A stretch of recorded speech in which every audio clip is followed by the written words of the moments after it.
वंदना के है गए, और जब ब्रज छोड़ के जावे को समय आयो, वास समय भी सब ब्रजवासियों कह रहे हैं लाला तुम हमें छोड़ के 2 दिना के काजे जा रहे हो, हम कैसे जिएंगे।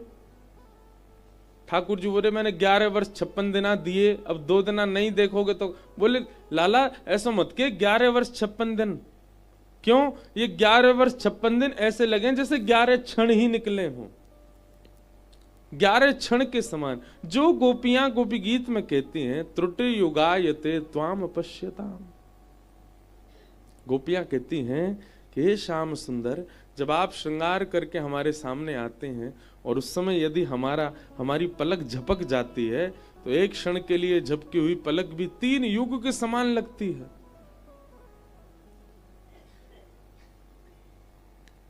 तो आनंद का क्षण बहुत जल्दी व्यतीत होता है और कष्ट का एक क्षण भी 3 युग के समान लगता है। तो साईं के आंगन में प्रतीक्षा कर रहे थे कब से, अब आएंगे अब आएंगे, अब 7 दिन आएंगे, अब आनंद होगा।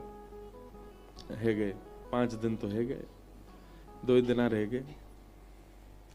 कल कथा इसी समय से ही होगी, परसों कथा सुबह होगी। और यहाँ आप सब लोग 10 बजे तक उपस्थित हो जाना परसों, और फिर ऋषिकेश में कथा होगी 6 तारीख से। परमानंद श्री ठाकुर जी का मंगल जन्मोत्सव हुआ।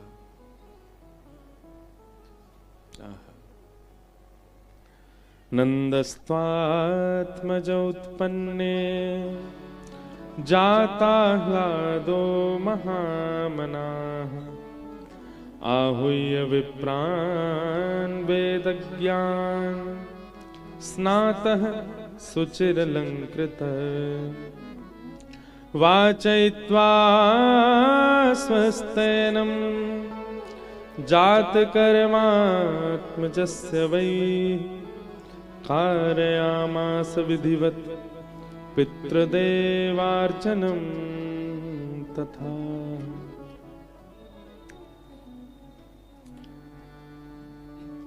नंद जी के यहां लाला को जन्म भयो है। बहुत सावधानी से सुनो। ठाकुर जी जन्मे हैं लेकिन पूरा ब्रजमंडल कह रो है नंद घर आनंद भयो। कोई ने भी यो ना कही लाला भयो, कोई ने भी यो ना कही छोरा भयो, सब कहा कह रहे आनंद भयो। हमारे ब्रज में कितना बढ़िया शब्द है लाला, नहीं तो छोरा। कई जगह तो बड़े खतरनाक शब्द होते हैं। अब सब जगह के अपने अपने भाव हैं। मध्य प्रदेश में चले जाओ, वहां बोलते मोड़ा हैं। बैठे हैं क्या यहाँ पे? ग्वालियर वाले बैठे हैं क्या? ग्वालियर भिंड आदि के क्षेत्रों में हाँ, नंद घर मोड़ा भयो। कैसो अजीब लगे सुनवे में। ब्रजभाषा ही हमारी ऐसी मधुर है। नंद घर आनंद भयो, जय कन्हैया लाल। सब आनंद क्यों कह रहे हैं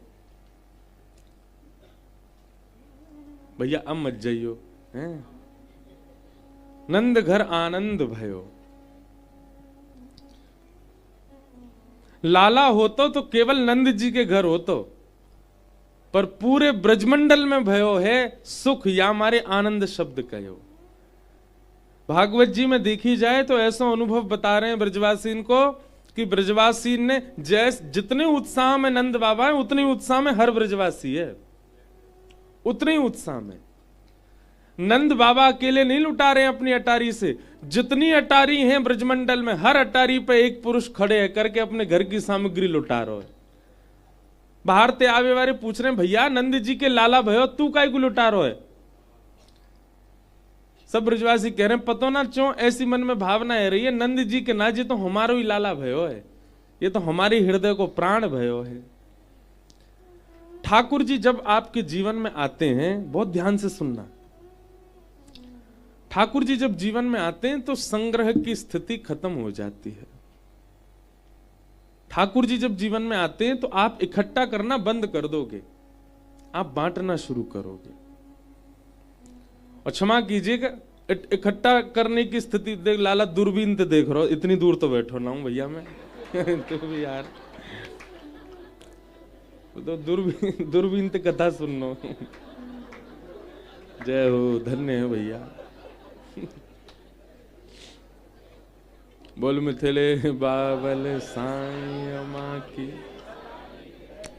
मैं बढ़िया या हमारे आंख ही बंद रखूं अपनी, ऐसे हाउ बिलाउ श्रोता हमें मैं पता हूं आंख बंद कर कथा क्यों करूं, कोई उबासी ले रो है। वैसे तो मनते सुने सब, लेकिन एक आध कोई ऐसा मिल जाए, कोई फोन चला रो है, कोई कछु, तो फिर मेरा मन लग रहा है यार नेत्र बंद कर, अपने ही श्रोता बना, उनको कथा सुना। और नेत्र बंद करके मैं ऐसे श्रोता बैठा हूं जो चुपचाप बैठे रहे और फिर उन्हें कथा सुनाऊं। अब देख गोनालाल आप मत उठाइयो, नहीं तो मैं कथा ही भूल जाऊंगा। तो देख के लोग हैं, उनकी इच्छा तो बहुत होती है अर्जन करने की, पर वो दिखाते ऐसा नहीं हम तो परिपूर्ण हैं, नहीं।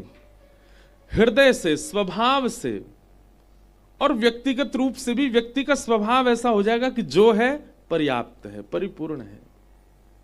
ऐसी स्थिति, ऐसा मन, ऐसा स्वभाव हो जाए, समझो कि आपके घर आनंद भयो है। और जब तक आपकी स्थिति बस इसी में ही है कि बस ये नहीं मिला, ये नहीं मिला, ऐसा होता तो अच्छा होता, ये हो जाता तो अच्छा होता। मीराबाई के पूरे चरित्र में आप एक बार भी ऐसा नहीं कह सकते जहां मीराबाई ने ऐसा कहा हो कि कन्हैया ऐसा होता तो अच्छा होता, नहीं। हां, श्याम सुंदर को मांगने में जरूर उन्होंने इच्छा प्रकट की होगी, पर संसार की किसी वस्तु विशेषता में कब, जहां तक कि ब्याह भी किया मीराबाई ने अपने माता पिता की आज्ञा मान करके, वह भी किया। क्यों? क्योंकि कृष्ण प्राप्त करने वाले को जो आ रहा है जीवन में, सब कृष्ण इच्छा है, वो स्वीकार कर लेते हैं, ठीक है। ज्यादा हाथ पैर नहीं चलाते, संग्रह की स्थिति नहीं। ये देह रूप से भी संग्रह की स्थिति नहीं होती, मानसिक रूप से भी नहीं होती। ऐसा हो जाता, ये हो जाता, ये होता तो अच्छा होता, नहीं। सबके प्रति समत्व। मीराबाई कितने वर्ष बाद तो वृंदावन आई थी, कितने वर्ष तक केवल वृंदावन को देखती थी, उस दिशा को ही प्रणाम करती थी जिस दिशा में वृंदावन है।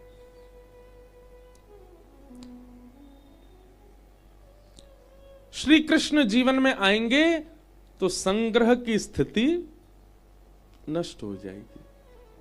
आप बांटने लगोगे, आप लुटाने लगोगे, आप देने लग जाओगे। समझ जाओ कि आप श्री कृष्ण के हैं गए, बस। श्री कृष्ण जीवन में आ जाएंगे तो क्या होगा? दूसरी स्थिति, बाकी किसी कार्य में भले ही आलस्य लगे, लेकिन सेवा में आलस्य नहीं होगा।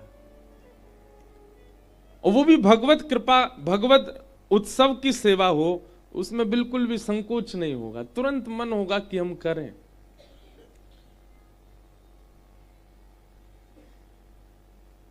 कृष्ण जीवन में आ जाएंगे तो ऐसी स्थिति बन जाएगी।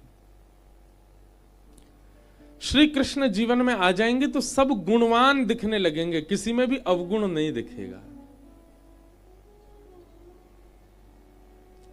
श्री कृष्ण जीवन में आ जाएंगे तो संसारिक जितने देह की इच्छाएं होती हैं, वो सारी इच्छाएं अपनी स्थिति से थोड़ी कम हो जाएंगी। जैसे भोजन कम ही होगा, निद्रा कम ही होगी, व्यवहार का निर्वहन कम ही हो पाएगा। आप एक बात याद रखिएगा, हम आपको पहले ही संकेत दे रहे हैं कि श्री कृष्ण यदि प्राप्त हो गए, अगर आपकी इच्छा है कृष्ण मिल जाए, कृष्ण मिल जाए, कृष्ण जीवन में आ जाएं, तो पहली बात ध्यान रखियो, सब छूट जाएगा जितनो पुरानो है।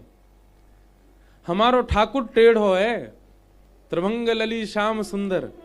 वो त्रिभंगी ही इसलिए हैं कि आपके हृदय में जो सक्रोश स्थान है, वहां में अड़ अड़ के वही बैठ सके और कोई ना रहेगो, फिर माते सबन को निकाल देंगे, तो सब छूटेगा। कई बार आप जब भक्त बनते हैं, आप वैष्णव भाव में आते हैं, तो आपके अपने परिवारी जन, मित्र जन, ये सब भी कम होने लगते हैं, छटने लग जाएंगे। क्योंकि उन सबको जो संसारी स्थिति चाहिए आपसे, आप नहीं दे पाओगे उनको। अब हम कथा करते हैं, हमारे खुद के परिवार के लोग, कई लोग हमसे ही नाराज रहते हैं। क्यों? क्योंकि अब वह भाव रखते हैं जो एक परिवार का होता है, पर हम चाह करके भी उस स्थिति में जा नहीं पाते उनके सन्मुख। अब व्यवहार हमसे निभता नहीं जाता, और ये होता है। कृष्ण जीवन में आते हैं तो सब छुड़वा देते हैं, अकेले रहनो मंजूर है इनको। पूरे ब्रजमंडल में उत्सव मन रहा है, सब नाच रहे हैं, सब गा रहे हैं, माखन मिश्री के मोटे मोटे गोला बनाए बनाए करके एक दूसरे पर मार रहे हैं। एक 90 वर्ष की अम्मा आई, मुंह में एक भी दांत नहीं वाके, बाहर देखी कि महाराज माखन मिश्री लुटाए जा रहे हैं। बाने सबरे बालकन से पूछी, अरे बालकों जे कहा भयो है? बार बार पूछे कहा भयो, कहा भयो। एक ग्वाला ने छत पे देखी जे मैया बड़ो मुंह खोल खोल के बोल रही है कहा भयो। एक दांत ना है आके। वह ब्रजवासी ने माखन को एक गोला बनायो और ऐसे ही खड़े हो गए, अब के बोल मैया। जैसे ही मैया ने कि कहा भयो, सब ब्रजवासी ने तक के गोला मारो, नॉन स्टॉप पेट में ही चलोगो। मैया ने जीवते अपना मुंह चाटो, अरे बालकों अब तो बताए दो कहा भयो है? ब्रजवासी ऊपर ते बोलो, अरे मैया तेरो मुंह मीठो हैगो, चीकनो हैगो, वो ना पता चली कहा भयो? अरे नंद बाबा के लाला भयो है, हमारे ब्रज को उजियारो भयो है। महाराज बड़ी बूढ़ी मैया वहीं नृत्य करन लगी, नेत्रन से प्रेमाश्रु गिरन लगे। बोले भैया हे विधाता, तो सो यही प्रार्थना, ऐसे बालक रोज ही होयो करें हमारे ब्रज में, ऐसे नंद के लाला तो रोज ही होयो करें। क्यों? रोज ही मुंह चिकनो है जाया करोगो। आहा, तेरो ललना नंद रानी, तेरो ललना, तेरो ललना नंद रानी, तेरो ललना, ओ तेरो ललना महारानी, तेरो ललना, तेरो ललना महारानी, तेरो ललना, ओ जुग जुग जीवेनी यशोदा मैया, तेरो ललना, जुग जुग जीवेनी यशोदा मैया, तेरो ललना।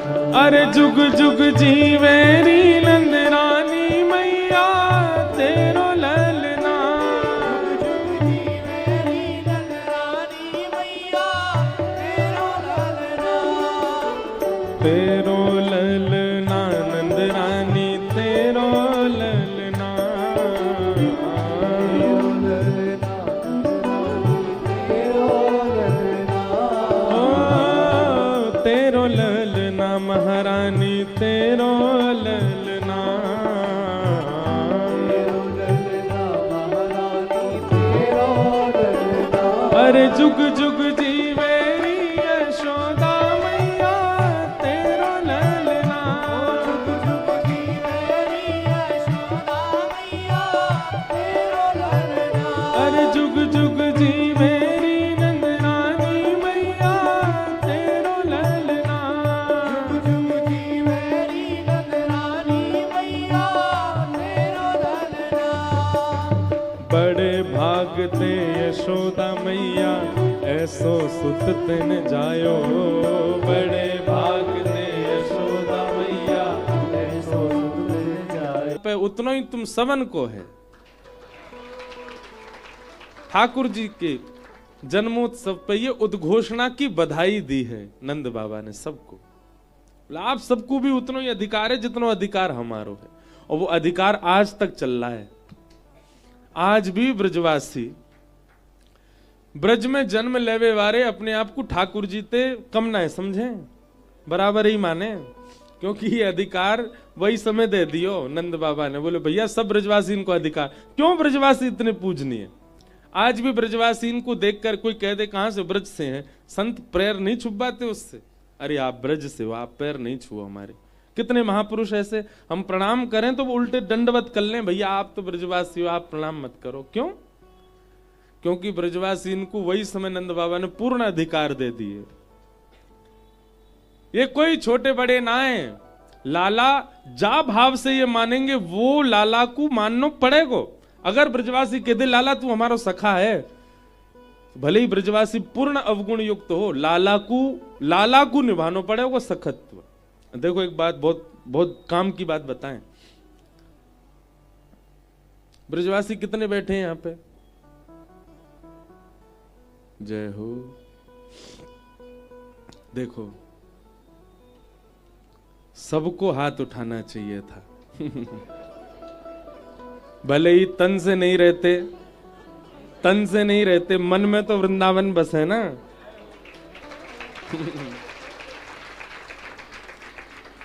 दोबारा पूछें कितने ब्रजवासी बैठे हैं यहाँ? सब बैठे हैं ना। ये बात ये पहले करना चाहिए हो, 10 में से 8 नंबर मिलेंगे अब। क्यों? क्योंकि मन में तो ब्रज बस रहा है ना। एक बात ध्यान रखिए,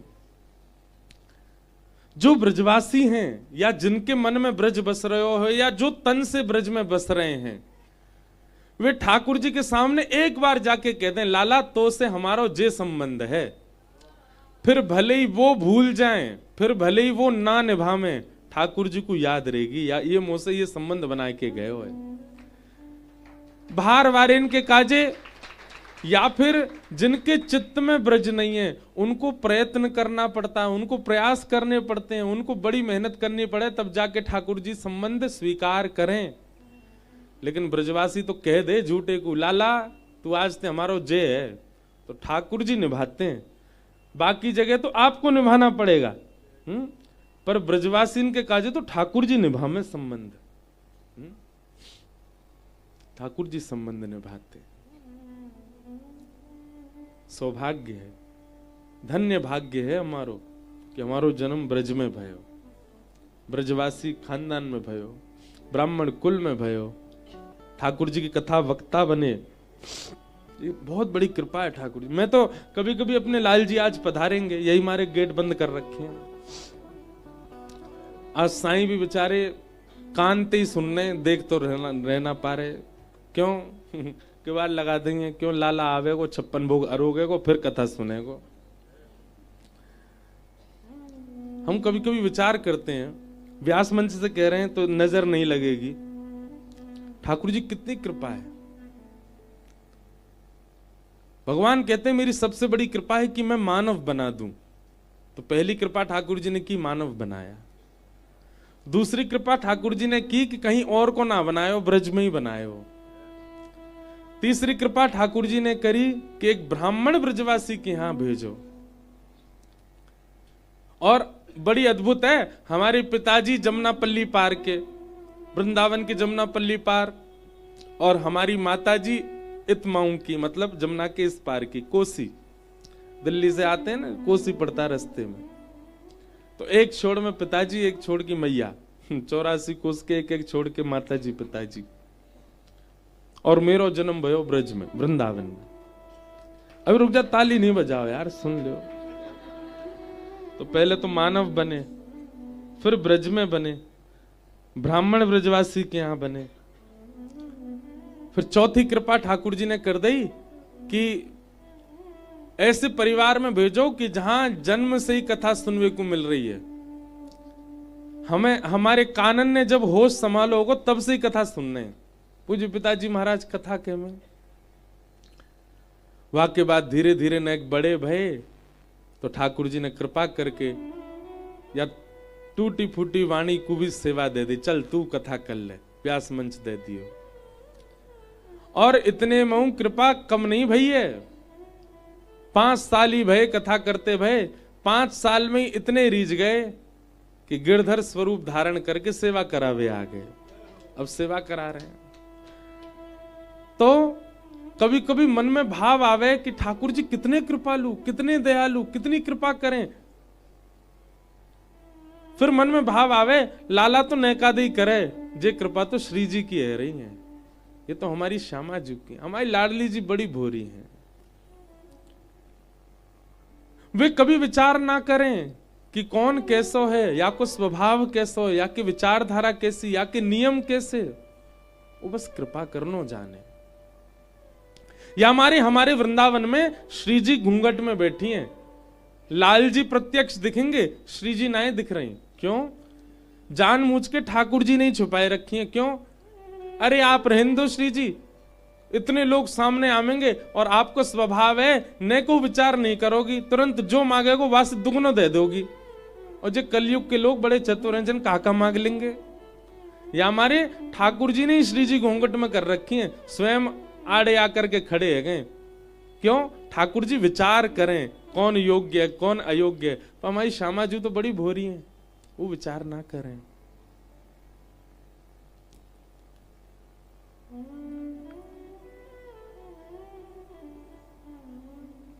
एक बहुत सुंदर पद है, कितनी भोली है हमारी किशोरी जी। सुन री सखी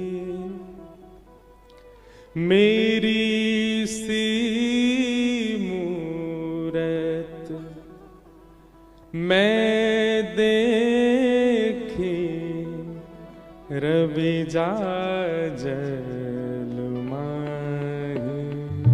सुन री सखी मेरी सी मूरत मैं देखी रवि जाजल माही।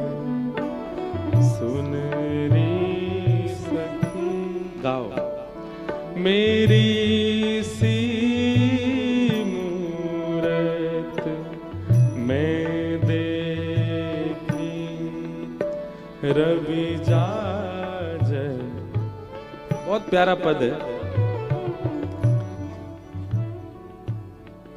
नौका विहार कर रही हैं किशोरी जी, और नौका विहार करके जैसे ही पुलिन पर पधारी हैं, सब सखी उतर गई नौका से। ये नियम है निकुंज को, सखी सब पहले उतरेंगी और वाके बाद सब अपने हस्तकमल आगे करें नौका के आगे, और वहां पे चरण रख के एक एक सखी के सिर को पकड़ करके आराम से सुकोमला श्री किशोरी जी उतरे। सब सखी उतर गई हैं, किशोरी जी अभी भी यमुना जी नाव में बैठी हैं, और नाव में बैठी बैठी श्यामा जी की दृष्टि श्री यमुना जी पे पड़ी। श्याम वर्ण है श्री यमुना जी को, और वह श्याम वर्ण में जैसे ही जल की हलचल शांत भई, किशोरी जी अपनों ही रूप देख रही हैं श्री यमुना जी में। और अपने रूप को देख करके किशोरी जी कह रही हैं, अरे सखी तू तो बड़ी सुंदर है, तू कौन की छोरी है, तू यहां कहा कर रही है? अरे देख तेरे कैसे बड़े बड़े नेत्र हैं, तेरी नाक कितनी सुंदर है, तेरी नथबेसर कितनी प्यारी लग रही है। वो कोई और नहीं है, अपने ही रूप को देख करके किशोरी जी बात कर रही। कितनी भोली है हमारी श्यामा जी। तू एक काम कर, तू बहुत सुंदर है, तू हमारे समाज में आ जा, तू हमारे सखी समाज में आ जा, तो को अपने संग रखेंगे हम। एरी तू कुछ उत्तर काई क्यों ना दे रही है? अच्छा कहीं ऐसा तो ना है तू भी श्याम सुंदर के चक्कर में आई गई हो और वाने तो सो मना कर दई हो कि मुझसे बात ना करें। मैं तो को पहले ही बता दूं, वह छलिया के चक्कर में मत रही हो, तू मेरे संग आ जा। तू बड़ी प्यारी है, तू बड़ी भोरी है, मैं तेरो रोज श्रृंगार करे करूंगी। अपने ही रूप पर इतनी आसक्ति। किशोरी जी कितनी भोली है। जब अपने ही प्रतिबिंब से कोई उत्तर नहीं मिला, किशोरी जी रोने लगी और उतर करके नाव से आई और आकर के सब सखियों को बैठा करके तब ये पद गा रहे हैं। सुन री सखी मेरी सी मूरत मैं देखी रवि जाजल माही। सुन री सखी मेरी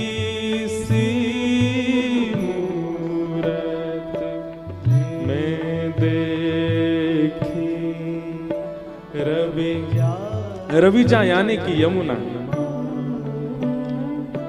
हाँ बोलो बोले वह तब ही, हाँ बोलो बोले वह तब ही। सब सखी बोली कौन सी ऐसी सखी मिल गई?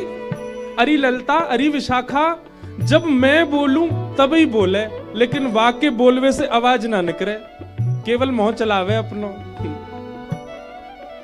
बंधुओं, त्रिलोक की जाग के पीछे पागल है, ऐसे श्याम सुंदर जिनके पीछे पीछे रहे, ऐसी श्री जी कितनी भोरी है। देखो, हाँ बोलो बोले वह तब ही, हाँ बोलो बोले वह तब ही, हो जो हंसे तो हासे,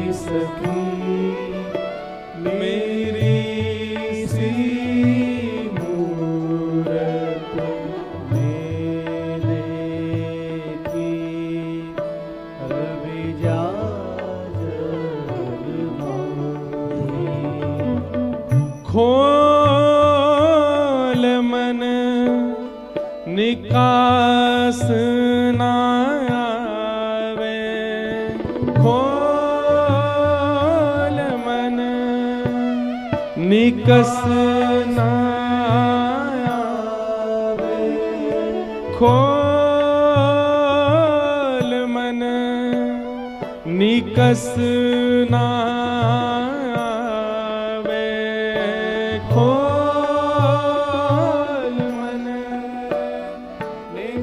निकुंज की लीला है भैया। एक बात, हम बहुत संकोच के साथ निकुंज की लीला कहते हैं। अगर यहाँ आप सब बैठ के श्रवण कर रहे हैं साईं के यहाँ, हमारी प्रार्थना है इन भावों को बहुत अंतरंग भाव से श्रवण कीजिएगा। बिल्कुल भी किंचित भी इनके प्रति दोष या आलस्य की स्थिति ना आ जाए। ये सब जगह प्रकट करने वाले भाव नहीं है। किशोरी जी कह रही हैं, मैं जब बोलूं तभी बोले, और मैं जब हंसूं तो मुझे चिढ़ा के हंसे। अरे सखी मैं कहा बताऊं, किशोरी जी कह रही हैं, खोल मन निकस ना आवे। अपने मने खोल ना रही है, पता ना मुझे डर लग रहा बाकू। ललता विशाखा बोली, हे श्यामाजू, आप ते तो चैंटी भी ना डरे, इतनी भोरी, इतनी सीधी, इतनी सहज। अरे कोई मानव चलो जाए तो छोटे छोटे जीव जंतु भी डर के मारे भाग जाएं, पर हमारी श्यामाजू कैसी हैं? श्री जी सघन वन में जामे तो छोटे छोटे जीव जंतु भी एकटक उनको निहारे, वो डर के ना जामे।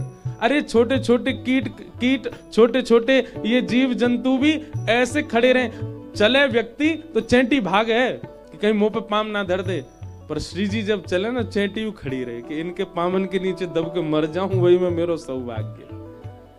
लेकिन हमारी श्यामाजू ऐसी कोमल हैं कि कोई ऐसे छोटे मोटे कोई कीट कोई की मृत्यु थोड़ी होवे, ऐसी कोमल चरण श्यामाजू के। ललता विशाखा कह रही, आपसे कौन डरेगा? आपसे तो चैंटी ना डरे, आप कह रही हो कि वो अपने मने ना खोल रही, आपसे डर रही है। वृंदावन हित रूप बनहि कहि, वृंदावन हित रूप बनहि, केहि विधि भेट न भावे, ओ केहि विधि भेट न भावे। सुन रे सखी मेरी सी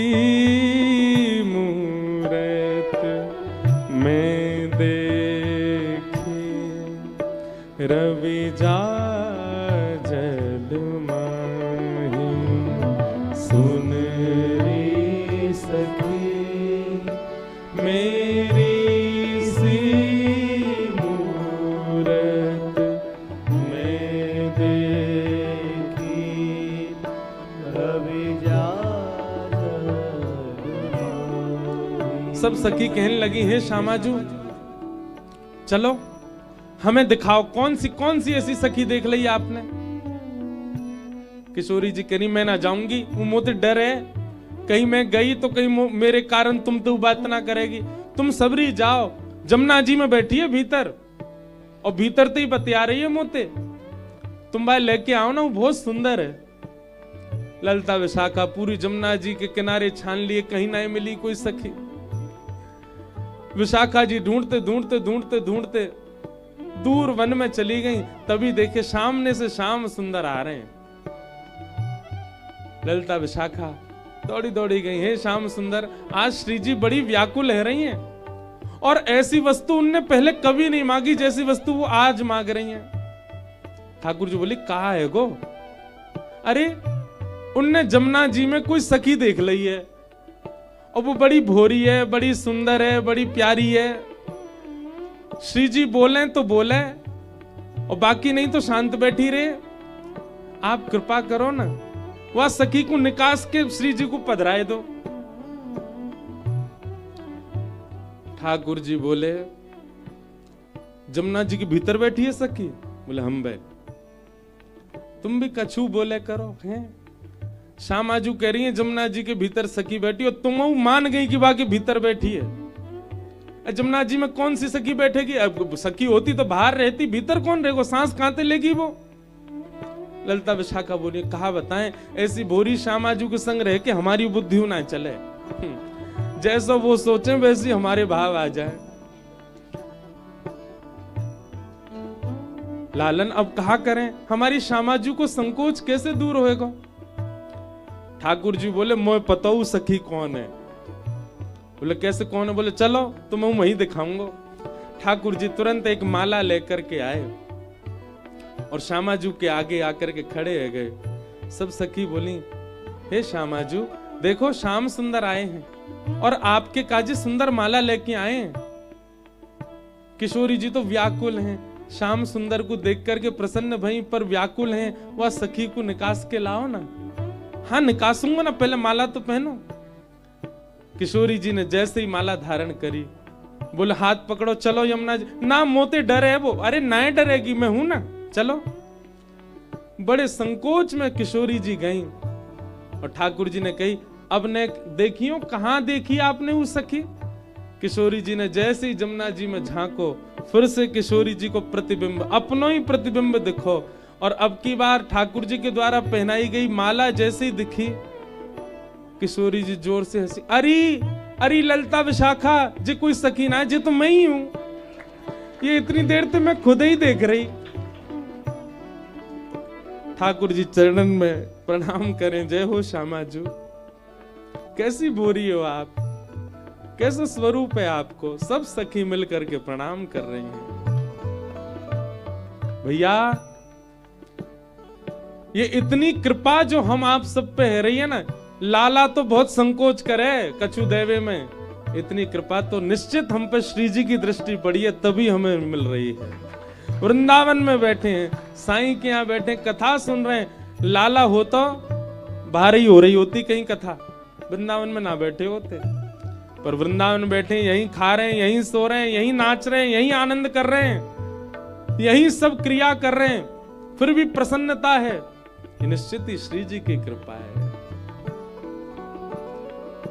सुन रे सखी मेरी सी मूरत मैं देखी, रवि जाजल माही, सुन री सखी मेरी सी मूरत मैं देखी, रवि जाजल माही, सुन री सखी, सुन री सखी, सुन री सखी। बोलो वृषभानु दुलारी की। कृपालुता की खान। और ये कृपालुता को स्वभाव क्यों है श्यामा जी को? क्योंकि मन में कभी विचार ना करें श्यामा जी।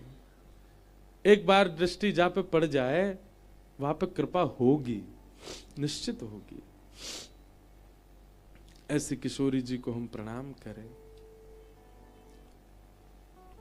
लेकिन बंधुओं एक बात कहूं, पहले दिना जा भाव सो कथा शुरू करी, साईं के यहां बैठे हैं। किशोरी जी की या दयालुता को या कृपालुता को हमें फायदा ना उठानो है कि वो तो बेचारी संकोची हैं, उनके सामने जाके हाथ जोड़ोगे, दो नीर बहा दोगे, वो तो कृपा कर देंगे।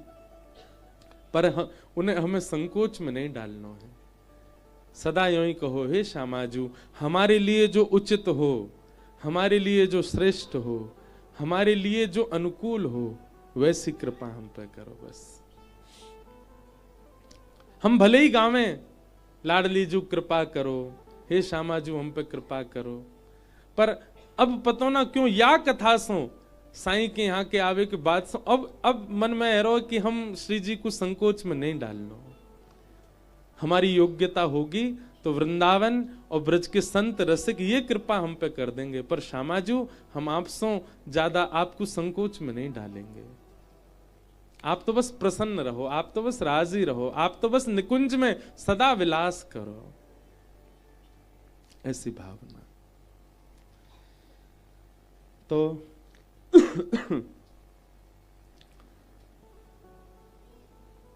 वो पद मेरे पास एक है नहीं, एक निकुंज में ठाकुर जी की जन्माष्टमी को एक पद है, आज निकुंज भवन में आली, बाजे मधुर बधाई। वहां निकुंज में ठाकुर जी की जन्माष्टमी मनाई गई। कितना सुंदर भाव है। ललता जी नंद बाबा बन गई हैं, विशाखा नंद बाबा बनी है, ललता जी यशोदा मैया बनी है, सब सखी कोई रोहिणी मैया बनी है, और सब ले लेकर ठाकुर जी सामने कुर्सी पे बैठाई दिए। ठाकुर जी बैठे हैं और यहां सब कृष्ण लीला करके ठाकुर जी को आनंदित करा रही हैं। नंद बाबा बन के विशाखा जी खूब सुंदर मधुर बधाई लुटा रही हैं, और सब सखीजन लूट लूट करके आनंद कर रही हैं। ठाकुर जी ये सुंदर दृश्य देख रहे हैं। किशोरी जी ने पूरी या नाट्य को मंचन करवायो ठाकुर जी की जन्माष्टमी पे बधाई देवे के काज। बहुत सुंदर बधाई है। अब आज तो नहीं, कल अगर मुझको याद लेके आऊंगा सुनाऊंगा।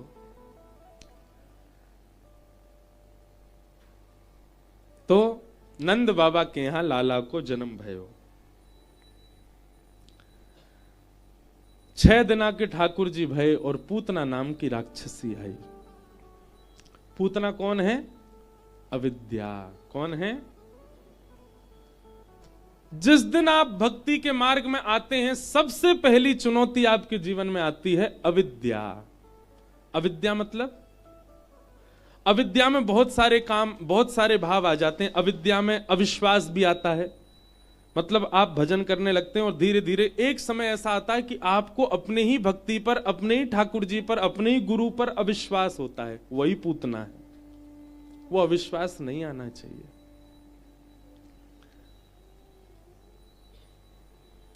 अविद्या, अज्ञान, अविवेक, इसी को ही पूतना कहते हैं। पूतना आई। अच्छा, पूतना का एक रूप और क्या है? आप आगे भक्ति मार्ग में, आप आगे भजन मार्ग में, अब वृंदावन रहने लगे, गुरु कृपा से भजन करने लगे, लेकिन अचानक आपको संसार की कोई वस्तु प्रिय लगने लगी और उस प्रियता के बाद आपको लगने लगा कहीं मेरा भक्ति मार्ग में आने का ये डिसीजन गलत तो नहीं था। यही पूतना है। जहां आपको अपनी भक्ति पर संशय हो, अपने भजन पर संशय हो, अपने गुरु पर संशय हो, ये संशय ही पूतना है। पूतना आई, रूप बदल करके आई। अब देखो, इस लीला को आप लीला के भाव से सुनना और फिर इसी लीला को अपने भक्ति मार्ग में देखना। पूतना हमारे पास कैसे आती है, ध्यान से सुनो। रूप बदल करके आई। वास्तव में पूतना का रूप कैसा है? राक्षस, अत्यंत कुरूपणी है, परंतु सुंदरी बन करके आई। इतनी सुंदर बन के आई कि सब मोहित हो गए उस पर। कई ब्रजवासी तो नाचते नाचते नंद घर आनंद भयो जय कन्हैया लाल की नाच रहे हैं, और जैसी देखी पूतना तुरंत अपनी मैया के पास गए। मैया, तू बहुत दिनाते मेरे पीछे पड़ रही, ब्याह कर ले। हम बे अब कर ले, बूढ़ो हेरो है। मैया करा दे, बहू देख ली मैंने। कौन सी देखी है बता? वो आ रही का है पूतना। मैया बोली, हम बे तेने अपनो मुंह देखो है, तू कितनी सुंदर है, बात ब्याह करेगा? बोले मैया तू करा दे, ब्याह करूंगा तो यही तो करूंगा, इतनी सुंदर। सब रे गोप ग्वाल मोहित है पूतना की सुंदरता पे। और जहां जहां से पूतना निकलती जा रही है, उन उन लोगों का भजन छूटता जा रहा है। सब गा रहे हैं नंद घर आनंद भयो, लेकिन जैसे ही सुगंधी आती है पूतना की, ऐसी मधुर सुगंधी लगा के आई है, सबके नेत्र खुल जाएं। ये सुगंधी कहां से? ओहो, मतलब येन केन प्रकारेण जितने भी लोग भजन साधन में लगे, सबका भजन छुड़ाने का काम जो करे वही पूतना है। अपने रूप से, अपनी बातों से, अपनी मधुरता से, अपने आकर्षण से। अगर आप नाम जप कर रहे हैं, उसी समय आपका फोन बज जाए तो वही पूतना है। आप कथा सुन रहे हैं, कथा में अब देखो, यहां तो वृंदावन के लिए तो क्षमाएं संत जन आते रहते हैं, तो स्वाभाविक है सबकी दृष्टि जाएगी, स्थान भी नेक्स्ट सो तो स्वाभाविक भाव जाता है। लेकिन कथा सुन रहे हो, कथा सुनते सुनते मन कहीं और चला जाए, मान लो भूख लगने लग जाए, तो भूख ही पूतना है। क्यों? आपको कथा से दूर कर रही है। पाम में दर्द है लगो, सोई पाम टेढ़े मेढ़े कर लिए, पूतना है। ये विक्षेप डालती है। भजन में जो विक्षेप डाले वही पूतना है। आपके भाव में जो विक्षेप डाले वो पूतना है।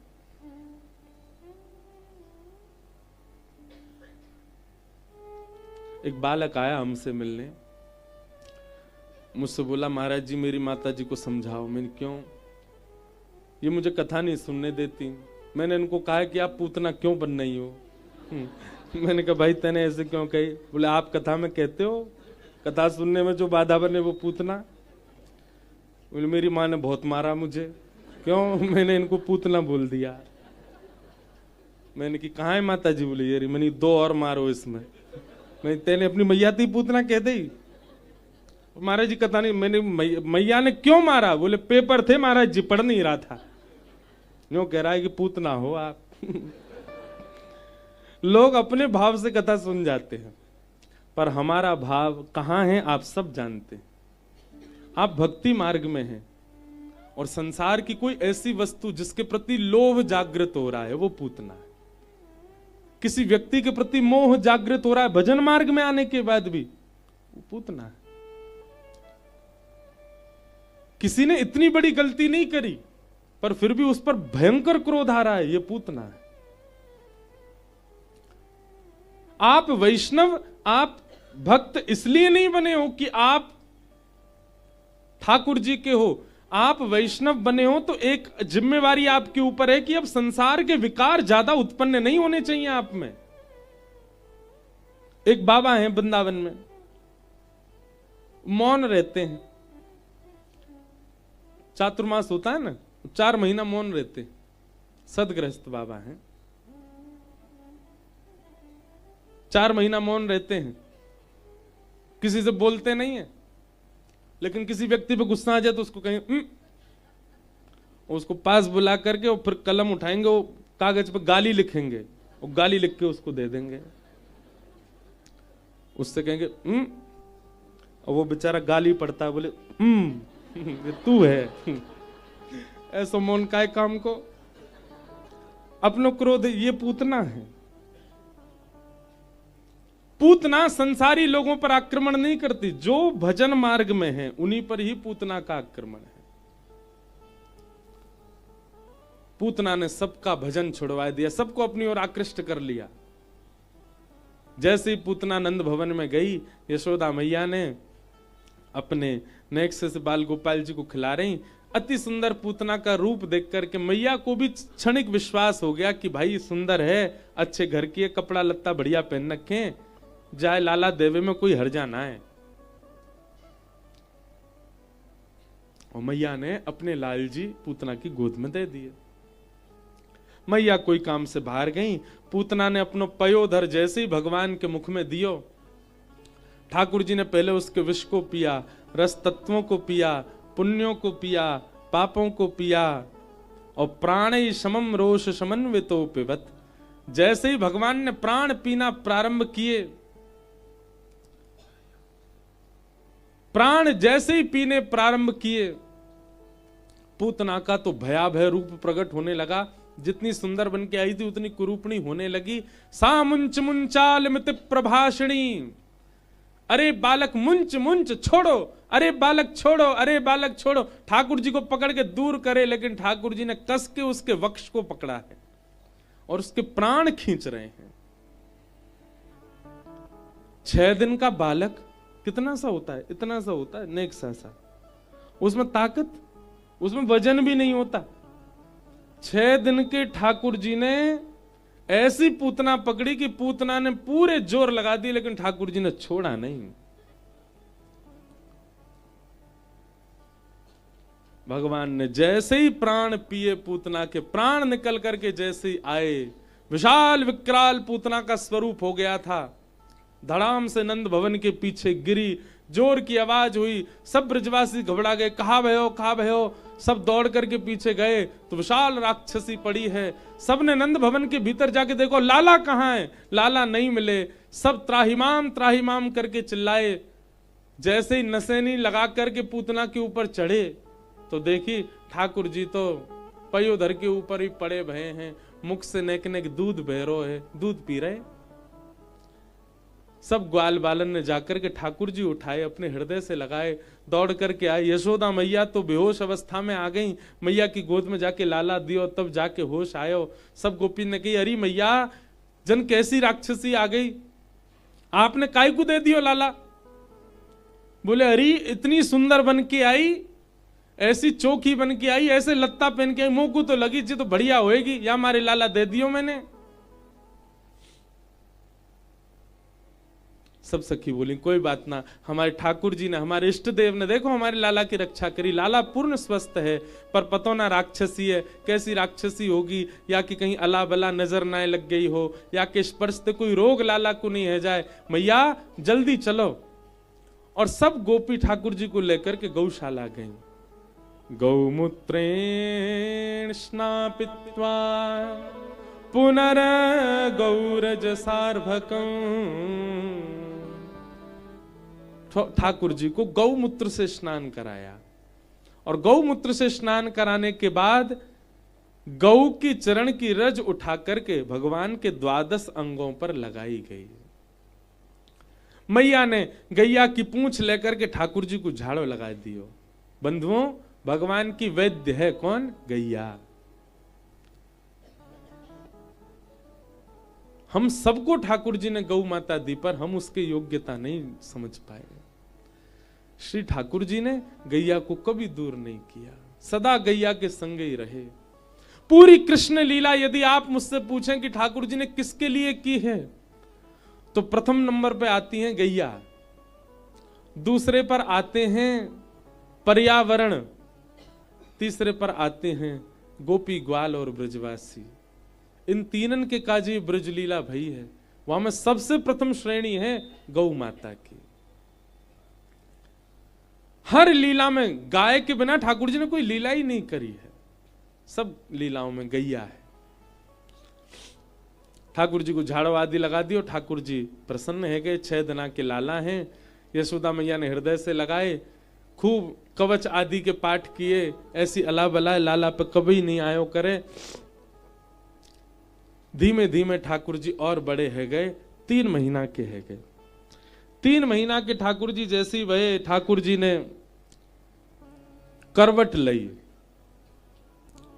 जैसे ही करवट लई महाराज, पूरे ब्रजमंडल में करवट उत्सव मनाया हो गयो, ढिंडोरा पिट गए, सब नाचन लगे।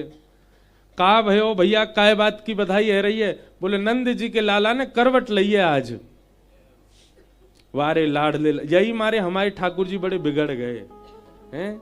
नेक नेक से कामन के ऐसे उत्सव मनाए यशोदा भैया नंद बाबा ने, जहां मारे ये लाला लाड लो, लाडले को अर्थ कार्य बिगड़ो भयो।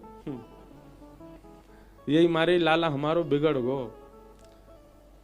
मतलब मानो सब टकटकी लगा के देखते ही रहे, जे कछु करे और हम उत्सव मना में। ठाकुर जी ने करवट लाई, सब ने उत्सव मनायो। सब गोपी आई, सब ने आकर के ठाकुर जी को देखो। ठाकुर जी कैसे हैं? गदमदरा से। कैसे? जोर तो बोलो, कैसे हैं? गदमदरा। गदमदरा से मतलब जगह जगह ते ठाकुर जी को जो श्री अंग है ना, फूलो भयो है। गालऊ ऐसे फूले फूले से, यहाँ ते नीचे तो लटक रहे हैं, हाथों गदमदरा से। उंगली भी महाराज ऐसी मोटी मोटी है ठाकुर जी की कि मुट्ठी यूं ही बंद ही रहे, खुले ही ना है हाथ। ऐसे गदमदरा से ठाकुर जी। कोई गोपी आके पाम पकड़ ले, कोई गालन ने खींच ले, कोई हाथ पकड़ ले। ठाकुर जी तो चिढ़ गए, और ऐसे चिढ़े महाराज चीख के रोन लगे। यशोदा मैया आई, हटो सबरे, मेरे लाला ऐसो परेशान करें। मैया अपने हृदय से लगा करके श्री लाल जी को एकांत में ले गई, और वहां बहुत सारी बैलगाड़ी खड़ी। एक बैलगाड़ी के ऊपर खूब सारो गौरस रखो। मैया ने वही के नीचे कपड़ा बांध दियो और अपनो लाला सुवाए दियो। यहाँ एकांत है, यहाँ कोई आवेगो ना, लाला प्रेम ते सोए लेगो। थोड़ी देर बाद मैया ने देखी लाला सो गए। जैसे मैया ने देखी ठाकुर जी सो गए,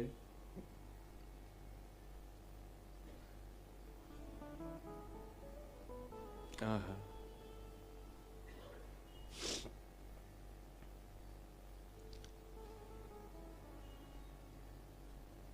हमारे पूज्य पिताजी एक लोरी गाते हैं, बहुत प्यारी लगती है मुझे। छगन मगन छगन मगन मेरे लाल को आजान दिया। छगन मगन मेरे लाल को आजान दिया। आप सब अपने अपने ठाकुरों की सेवा करते हैं ना, जब रात्रि में सेवा में जाते हैं, ठाकुर जी का श्रृंगार हल्का कर दिया करो। ठाकुर जी को सहज वस्त्र धारण कराओ, हाथों में नेक इत्र लेकर के ठाकुर जी की चरणन की मालिश करो। थोड़ी बत्ती धीमी कर दो, है सके तो एक दिया जलाए लो बस। जैसे नंद भवन में यशोदा जी अपने लाला को सुबह में, वैसे सुबह करो।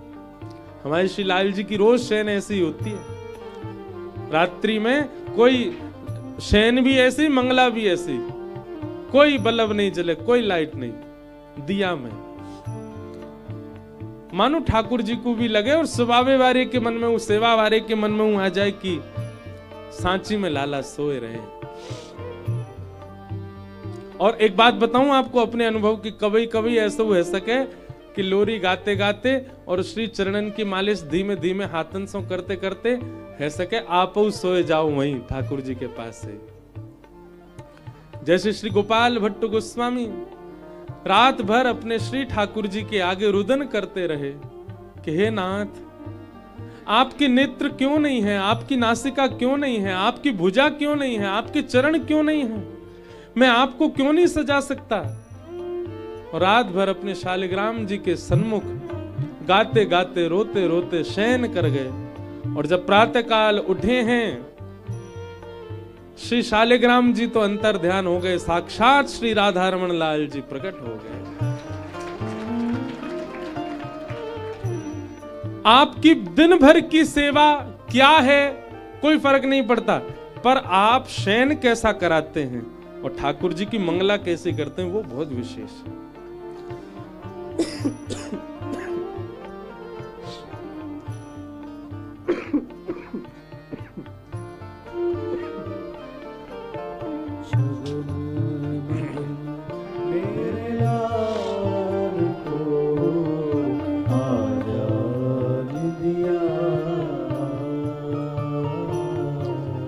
चंचल मोहन श्याम के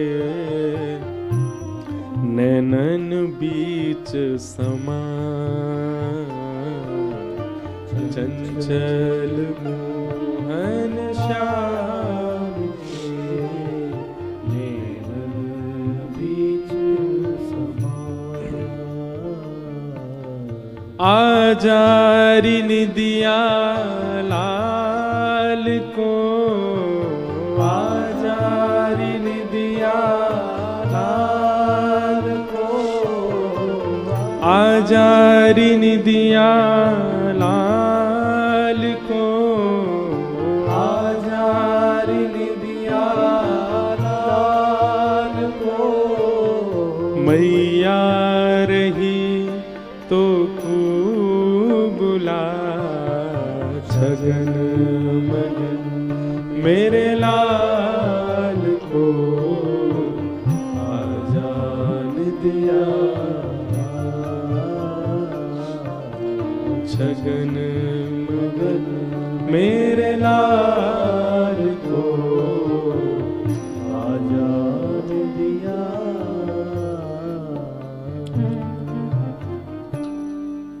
मैया सुला रही है लाला को, और नेक देर सुबाती सुबाती जैसी देखी छोटे से श्री ठाकुर जी नेत्र बंद करके मुंह खोल के सोए गए। मैया बोली अब लाला पौड़ गयो, मैं कछु काम कर लूं, सेवा कर लूं। मैया जैसे ही उठ करके गई सो ठाकुर जी के नेत्र खुल गए। बंधुओं, ठाकुर जी को बस चले तो वो कभी नहीं चाहे कि हम उनसे दूर जाएं। जैसे हम ठाकुर जी से कहें ना नैनन आगे बैठे रहो, ऐसी ठाकुर जी भी हम ते कहें तो तू भी मेरे आगे बैठो ही रहे।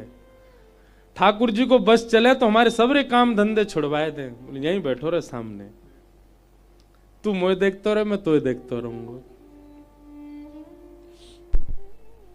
जैसे यशोदा मैया गई ठाकुर जी व्याकुल उठ गए।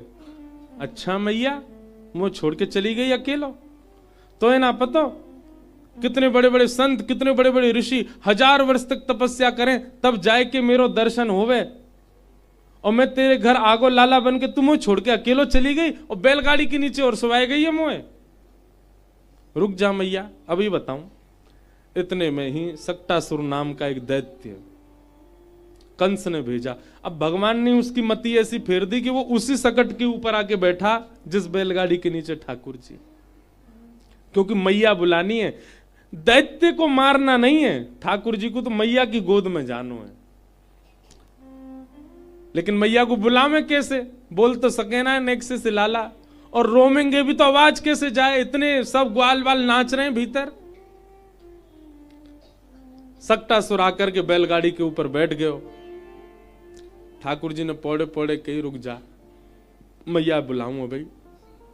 और श्री ठाकुर जी ने अपनो एक पाम इतना लंबो कियो, इतना लंबो कियो, इतना लंबो कियो, और पीछे करके जैसे ही जोड़ते मारो महाराज, बैलगाड़ी 3 बार आकाश में पलट गई, सबरे घड़ा फूट गए, सक्टासुर को बध है गयो, बैलगाड़ी नीचे गिरी, जोर की आवाज भई, सब ब्रजवासी स्तब्ध है गए। अरे मैया जी कहां ते आवाज आई, अरे इतनी जोर की आवाज कहां ते आई।